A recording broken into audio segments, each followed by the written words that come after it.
बिहार में साल के अंत में चुनाव होने वाले हैं, जिसको लेकर सभी राजनीतिक पार्टियां अपना अपना जोड़ लगा रही हैं, फिर चाहे वो नीतीश कुमार की पार्टी हो या लालू प्रसाद यादव की। खैर, इन सब से इतर बात की जाए, पवन सिंह ने एक नया ऐलान कर दिया है और इसके बाद बिहार की जो सियासत है उसमें भूचाल आ गया है। आपको बता दें, पवन सिंह ने हाल ही में अपनी झारखंड के जमशेदपुर में वो एक फिल्म को लेकर शूटिंग कर रहे हैं और उसके प्रचार के दौरान उन्होंने मंगलवार को पत्रकारों से बातचीत की थी। उनसे पूछा गया कि क्या वो आप जो बिहार के चुनाव हैं वो लड़ेंगे। इस पर उन्होंने कहा कि मैंने बोला था ना कि मेरी जीत से ज़्यादा चर्चे मेरी हार के होंगे। तो साल 2024 में जो संपन्न लोकसभा चुनाव हुए उस दौरान पवन सिंह को बिहार के जो एक जगह थी वहां से उन्हें निर्दलीय कैंडिडेट के तौर पर चुनाव लड़ाया गया था और वो जो राजा नाम सिंह हैं उनसे पराजित हो गए थे। खैर, इन सब से इतर बात की जाए तो भोजपुरी सिनेमा का क्रेज जो है वो सर चढ़कर अब पूरे हिंदुस्तान की बोलने लगा है। इसके साथ ही विदेशों में भी भोजपुरी का डंका बज रहा है। ऐसे में जो लगातार राजनीति और अपनी फिल्मों को लेकर चर्चाओं में बने हुए हैं, आखिरकार वो पवन सिंह है कौन, आज उनके बारे में हम आपको बताएंगे।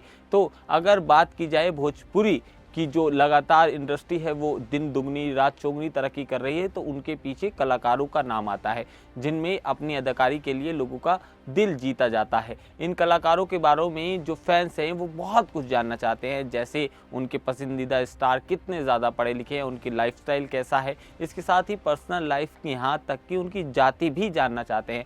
आज हम आपको उनके बारे में सब कुछ बताएंगे और कहाँ से उन्होंने अपनी ज़िंदगी की शुरुआत करी, कैसे कैसे संघर्ष करा, सारी चीज़ें आपके सामने होंगी।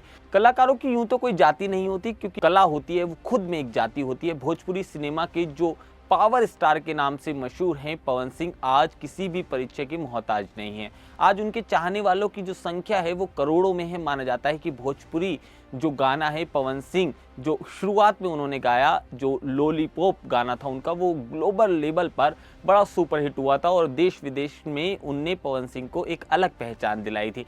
अब पवन सिंह की बात की जाए तो इनका जन्म 5 जनवरी 1986 में बिहार के आरा जिले में हुआ था। पवन ने अपने भोजपुरी फिल्म करियर की शुरुआत साल 2007 में की थी, जब रंगीली चुनरिया तोहरे नाम की फिल्म उन्होंने साइन की थी और बड़ी ज़बरदस्त वो फिल्म पर्दे पर चली थी। पवन सिंह राजपूत, यानी कि अगर इनकी बात की जाए तो क्षत्रिय समाज से आते हैं। एक रिपोर्ट के अनुसार पवन सिंह आज करीब 30 से 37 करोड़ रुपए की प्रॉपर्टी के मालिक हैं। पवन सिंह की एक फिल्म के लिए अगर बात की जाए कितनी राशि लेते हैं, तो आपको बता दें 40 से 50 लाख रुपए की भारी भरकम राशि जो पवन सिंह है वो चार्ज करते हैं। इसके साथ ही हर गाने के वो 3 से 4 लाख रुपए अलग से फीस लेते हैं। खैर, पवन सिंह के पास मुंबई के लोखंडवाड़ा में 4 BHK फ्लैट भी है। इसके साथ ही बिहार के आरा जिले में भी उनके पास एक आलीशान घर है। पवन सिंह को लग्जरी गाड़ियों का खूब शौक है। उनके पास मर्सिडीज़ भी है जो 78 लाख रुपए जिसकी कीमत बताई जाती है। इसके साथ ही 25 लाख रुपए की फॉर्चुनर भी है और वहीं 14 लाख रुपए की जो महिंद्रा स्कॉर्पियो है वो भी उनकी लिस्ट में शुमार है। पूर्व जो लगातार अब देखते हैं, क्योंकि राजनीति के चलते वो सुर्खियों में बने हुए हैं और इसके साथ ही भाजपा से वो जुड़े रहे हैं।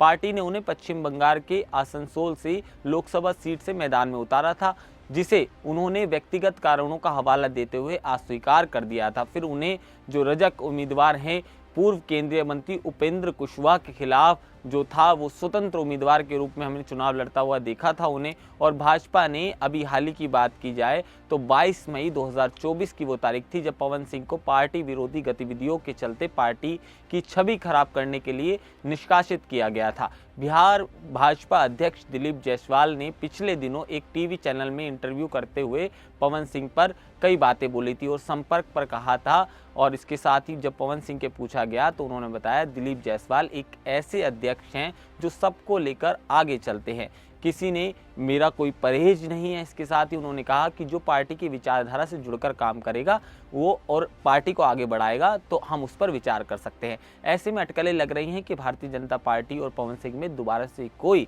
एक साथ आते हुए हम इन दोनों को साथ में देख सकते हैं। ये तो आने वाले समीकरण बताएंगे कि बिहार चुनाव में क्या कुछ बड़ा देखने को मिलेगा, मगर मौजूदा समय में पवन सिंह ने पूरी बिहार की राजनीति है उसके समीकरण को बदल कर रख दिया है। आपको ये रिपोर्ट कैसी लगी हमें कमेंट सेक्शन में आप जरूर बताइएगा। नमस्कार।